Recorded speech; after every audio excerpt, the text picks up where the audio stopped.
এই পৃথিবীতে কেউ গান শোনে মজার জন্য, কেউ আবার গান শোনে মন ভালো করার জন্য। কিন্তু কেমন হবে যদি বলি কেউ গান শোনে জীবন বাঁচানোর জন্য? আজকের এই গল্পটি এমনই এক ছেলের যার জীবন চলে আসলেও গানের তালে এবং বিটে। তবে তার এই অবস্থা দেখে তোমরা হয়তো সবাই মনে করতে পারো সে একজন অসুস্থ এবং খুবই সহজ সরল একটি ছেলে, কিন্তু মোটেও না। এই সুন্দর ছেলেটি গাড়ি চালাতে চালাতে এমন সব কারিশমা দেখায় যা দেখে পুলিশেরও চোখ মাথায় উঠে যায়।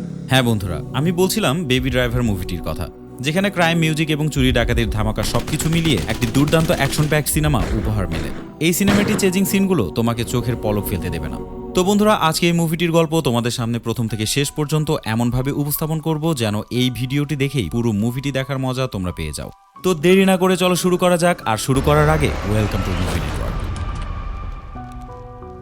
গল্পের শুরুতেই আমরা বেবি নামের একটি কিউট ছেলেকে দেখতে পারি, যে সব সময় তার কানে হেডফোন লাগিয়ে ঘোরাফেরা করত।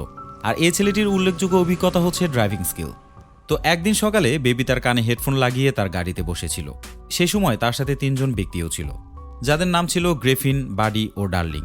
তারা মূলত একটি ব্যাংক লুট করার জন্য এখানে এসেছিল।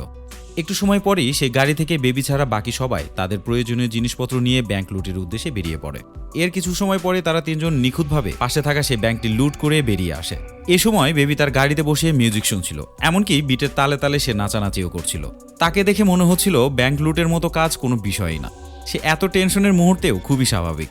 ওদিকে ব্যাংক লুট শেষে তারা 3 জন গাড়িতে উঠে বসে।